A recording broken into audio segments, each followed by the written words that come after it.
Hello, Prairie Ridge students. I'm going to spend some time talking about minor behavior documentation and major referrals, what that looks like, how the process works, potential consequences, some examples of negative behavior, and overall how staff navigates behavior here at Prairie Ridge. Here are some key ideas for students. We want to prevent problem behavior, so staff is going to set expectations to help students be successful throughout their day. If problem behavior does occur, staff are going to respond to that behavior using corrective consequences. We also want to be consistent so that no matter if you are in period 1, period 8, before school, at lunch, at the buses after school, no matter where you are and no matter who the staff is, all staff are consistent in addressing behavior so that it is predictable for students. In all areas of the building, we have posters to remind students of the expectations. Here is an example of the classroom expectations your teacher may have already reviewed with you. Your teachers are spending the first few weeks explicitly teaching JAG culture expectations. Remember, JAG culture is being respectful, being responsible, and being safe. The purpose of these JAG culture lessons and posters are to teach or remind students what respectful, responsible, and safe behavior looks like throughout the building and to prevent problem behaviors. So when we talk about corrective consequences, we're talking about consequences that will help students correct their behavior. We have systems in place for monitoring, interrupting, and discouraging inappropriate behavior. For example, we have staff supervision in the morning, in the hallways during passing time, in the locker rooms, at lunch, and after school. Having staff supervising in these areas help us monitor, interrupt, and discourage inappropriate behavior. When there is inappropriate behavior, our goal is that the consequence is consistent across staff and administration. That doesn't mean that all teachers will apply the exact same consequence, but it does mean that staff will apply a reasonable consequence that is predictable for students. Behavior can be managed by teachers, associates, counselors, and/or principals. We want to create a safe, welcoming, and inclusive environment for all students and all staff. When inappropriate behavior does happen, staff will document what happened through our Prairie Ridge Behavior Incident Form, and they will contact parents or guardians. If needed, they will also inform the principals, counselors, your advisory teacher, or other support staff. So when we talk about behavior at Prairie Ridge, there are different levels of behavior that staff will address. Whatever the behavior is will indicate how the staff member will respond. Our first level of behavior is a level 1 minor. Any staff can manage and respond to this type of behavior, and essentially the definition is that you're just failing to follow school or classroom rules. Level 1 minors do not require documentation. And here's some examples of level 1 minor behavior.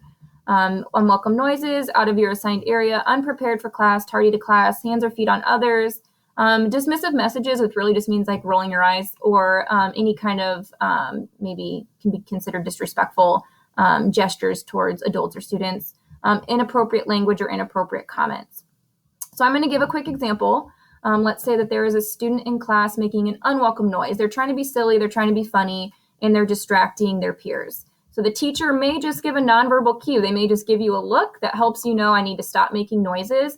And you do. You quit making noises, and that's the end of it. You have fixed the behavior. Another example would be, let's say that you're tardy to class.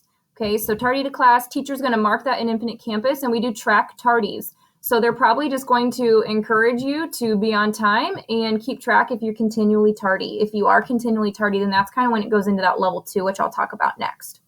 So essentially, level 1 minors are really just a small thing that is easily corrected by the student. Moving on to level 2 minors. Level 2 minors are also managed by staff, so teachers, associates, principals, etc. And really, it's still failing to follow school or classroom rules. The difference is that the behavior has become hurtful, or it's just interfering with the teaching and learning of others. We do document this using our Prairie Ridge incident form. And so some examples here, really any instances of level 1 behavior that is repeated. So repeated tardies, repeated unwelcome noises, those kinds of things. Cheating on any kind of assessment or assignment, so if you're copying someone's work. Dress code violation, theft of a personal item, I would say more of like a low dollar item, disrespect of others' personal property, and plagiarism. So again, copying others' work. Some examples of some responses. Anytime there's a documentation filled out using our Prairie Ridge referral or incident form, parents will be contacted. Students could be explicitly retaught their behavior. They may have a lunch detention or before after school detention. Those are always conducted with the teacher. Another example could be like a think sheet. So I'm going to give an example here. Let's say that you're off task several times through class with your Chromebook. The teacher could respond by taking your Chromebook away for the rest of the period. They will then email or call home to let them know about the incidences. And they may even put in like a technology contract for you where your teachers are keeping your Chromebook for the period, and you may not get to take it home on weekends. That's really an example of removing an item and a loss of privilege. And also, if your teachers are coming up with a plan to help you solve the problem, that's also considered student problem solving. So there's a lot of different ways that teachers can respond to level 2 minor behaviors. Staff get to determine how they respond. And like I said, it can be any of these types of examples here, depending on the behavior. Looking at level 3s, that's really where we get into the major administrative managed referrals. Principals manage major referrals. So a major referral is when the behavior endangers another student or themselves. The definition is unlawful or serious misbehavior that endangers the safety or well-being of others or makes normal classroom activities impossible for all. These are documented, and it is an administrative referral. So there's a lot of examples, and these are really examples whether you're K-12. So these are examples that you'll see at the high school as well. Theft of a high dollar item, physical fighting, bullying, harassment, threats of violence, inappropriate computer use, major disruption. So if you're disrupting the class so much that teacher can't even teach, that'd be like a major disruption. Also thinking about, tobacco on school grounds. So if a student has a vape or something with them at school, those are examples of some majors, and there's some others listed there as well.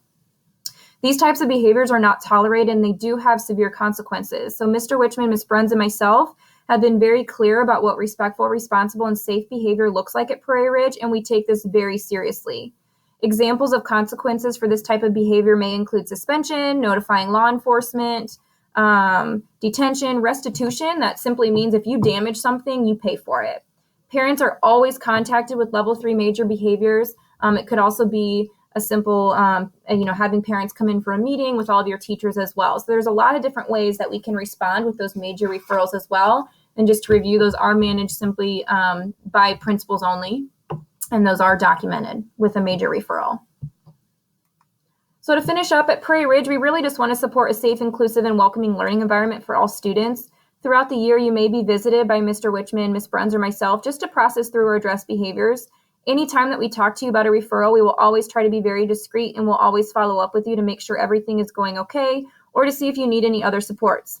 If you have any questions, you can ask your advisory teacher, you can ask your counselor, or you can ask any principal. Thanks, everyone. Have a great day.